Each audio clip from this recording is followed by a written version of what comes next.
What's up, guys? So we are here in the Benartex warehouse with David. David is the president of Benartex. And we're gonna give like the behind the scenes questions that everybody wants to know about Benartex, okay? We're gonna pull it out of you today. Okay? So I don't know if I have it in me today. Right? We'll see. Thanks for letting us be here. My pleasure. You guys are gonna see the warehouse tour and all of that, so you're gonna see the behind the scenes and really get to know what the business looks like. But I want to know kind of your behind the scenes stuff that nobody gets to see when they're looking at it in my quilt store. Let's just start with the basics. So what is the best thing about Benartex? We have way more than one thing Okay. that's good about Benartex. I mean, so what are the best things about Benartex? Yeah. I'm asking the questions here. No, I'm just kidding. Most important things for sure for a shop would be our dependability and our quality. Those are things that are irreplaceable. The trust has been built up over the years. Our knowledge base and ability to help our customers is super important to us. Sure. And I think overall we do a pretty good job of it. Well, I'd have to agree because there really is something about dependability.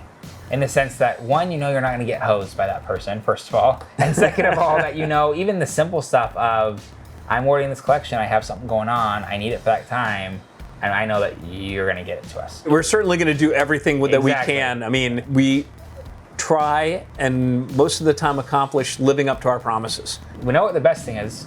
So what is the worst thing about Benartex? You know, we like to experiment. We're trying different things. Which can always end up bad. Well, and that's where right. It can lead to some bad stuff. I mean, Right. what I tend to do is I tend to stick my big toe in the water. Hey, it's no different than you. You might try out a new supplier. They Sure. show some great artwork. They say they're great.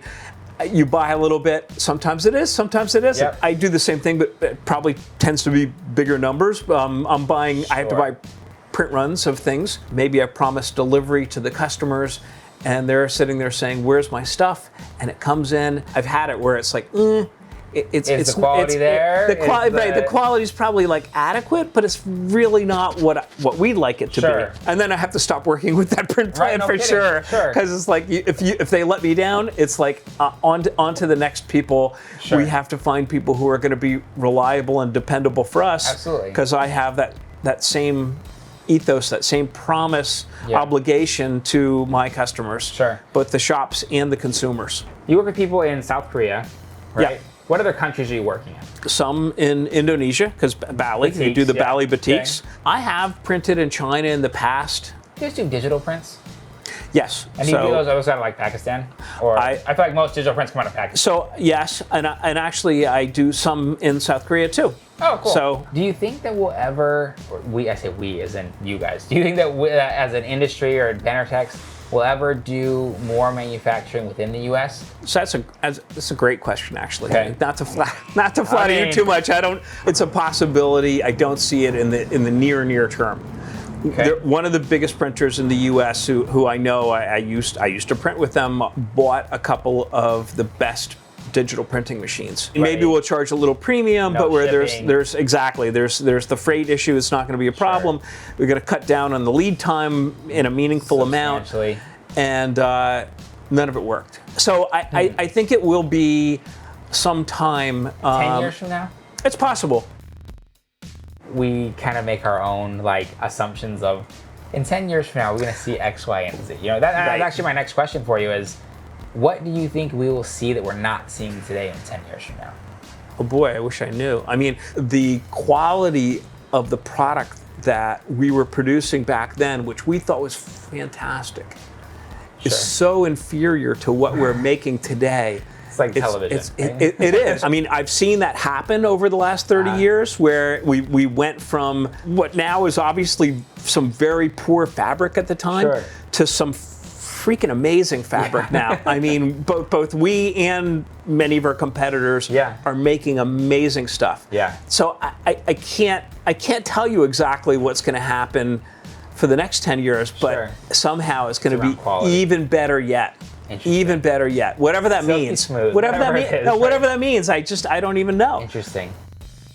Well, it's interesting to see the global side of the fabric industry too, you know, because, you know, you're talking about, you've got cotton that's coming from where? India? Actually, Pakistan's weaving most of it now. Okay. It used to be China was the big weaver of gray goods for my entire career. Either way. Even though the U.S. is the biggest grower of cotton in the world What's crazy that we grow it and then we send it somewhere else to be milled or whatever. But you've got it coming from Pakistan, going to South Korea, and other places. Then South Korea, let alone where the dyes and the paints and the prints and all that's coming from. You have a design team that's from all over the world that designs it. Then you have all the people that are in the warehouses, in the manufacturing mills from all over the world.